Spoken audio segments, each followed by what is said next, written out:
I'm Jocelyn Locke here, a PhD medical educator and professor in the Department of Community Health Sciences. My topic is on completion, translation, and dissemination of scholarship. So good to be at the end of your project, right? It's now time to think about the next phase. And so what I'm going to cover is a rationale for why you should complete, translate, and disseminate your project so that others can build on it, and help you develop a structured approach to considering the options available to you, thinking specifically about the topic products that are scholarship, where you can successfully disseminate your work, and then what are the tricks to successful dissemination. So thinking back to earlier sessions, education scholarship is an umbrella term which encompasses both research and innovation in health professions education. We attain quality in our work by having work that is peer-reviewed, publicly disseminated, and provides a platform for others to build on. So why is dissemination important? Well, first, our work does need to be made public through appropriate dissemination. We do need it to be critiqued because it is through critique that it gets better. We need to disseminate it so that others can use it and benefit from it in their work. And last, we have a social responsibility. We have a responsibility to those people who provided the data to us, to those people who are within our discipline, our students and peers, but also to society who likely provided some or all of the funding that made the study possible. We also need to do closure. You don't want a project hanging on for years, getting stale, dated, because we want to open up our work to new initiatives. But we also want to think about networking and partnerships for future endeavors. Colleagues that worked on one project will be more likely to participate if they see that we've done closure, got a publication, a presentation, and they've benefited from that. And of course, it's important for academic promotion and recognition. To help you decide what you're going to do with your work, really think about what message I want to convey, who I want to reach, why do I want to reach those people, where do I want to tell them, and when, and how will I present it. We need to recognize, though, that some work is better for scientific presentations, others is better as educational materials. And of course, some is better for publications, and your work can appear in more than one format. So there's some practical considerations. Is your work ready to disseminate? Is there a suitable conference coming up? Is there funding for it? What journals might be interested? And do I meet the bar for those journals? So let's talk about oral presentations initially. And for medical education work, there's a number of conferences, starting with our local Office of Health and Medical Education Scholarship Annual Conference, which is held in the winter each year.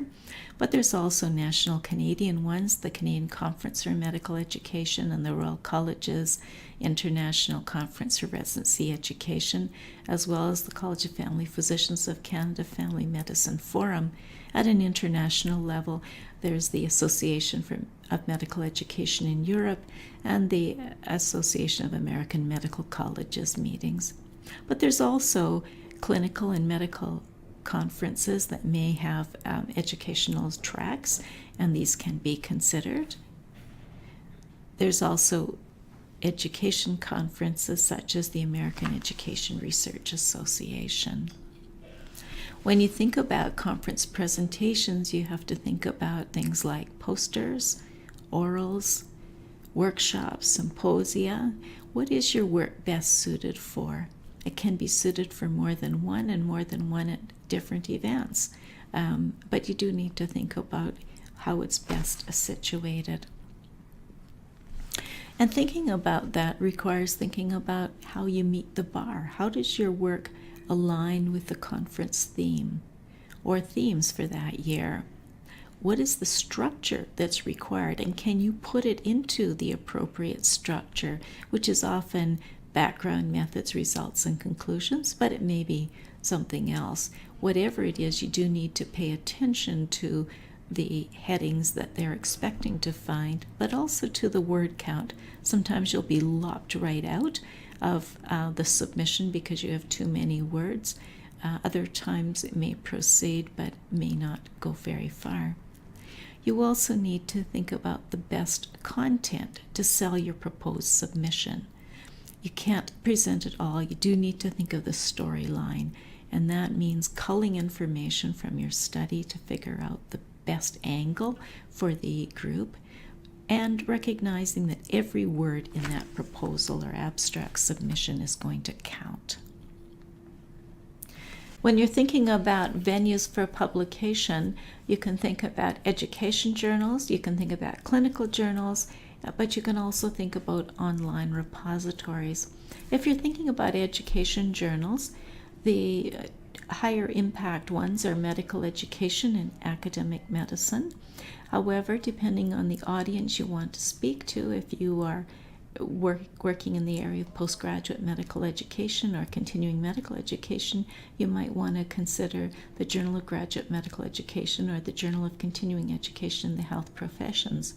It's also worth thinking about open access journals and whether there's fees associated with them.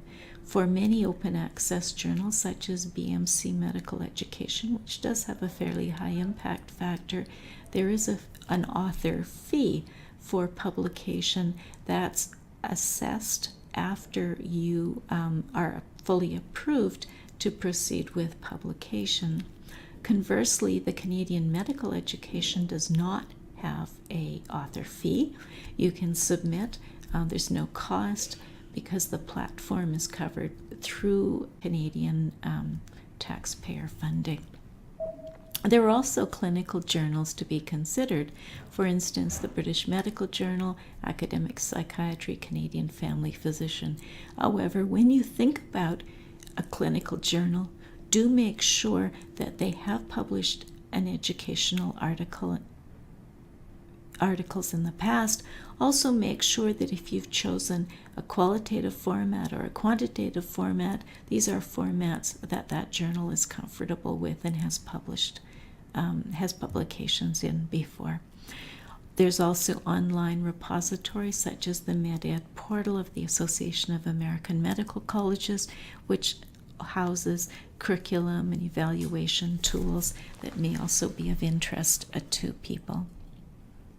In terms of thinking about the journals, you really have to look at the bar for those publications and begin writing with the journal in mind to be as efficient as you can, and discuss this with your preceptors, people who have published in that journal, with a mind to, does this scholarship work meet the bar?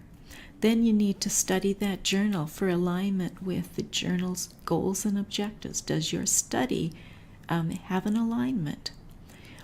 What about the themes and content in recent issues? Can you pick up on any of those themes as part of why you should be publishing in that journal?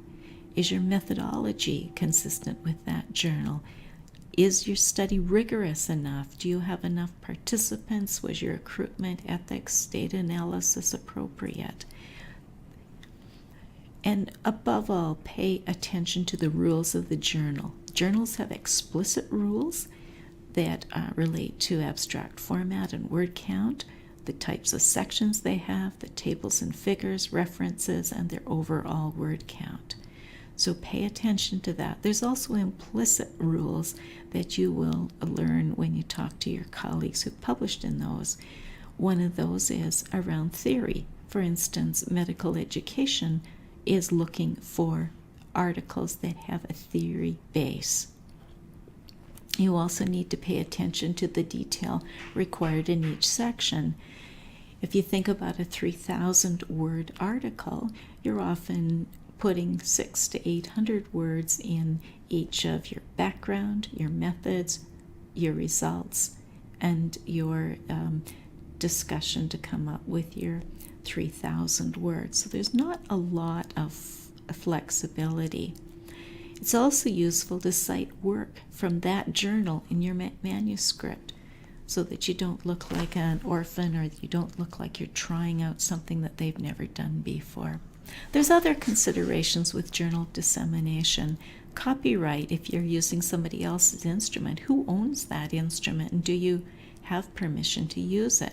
What if you've published or presented parts of your study elsewhere? How does that get handled? And some journals will ask you where you've published or presented.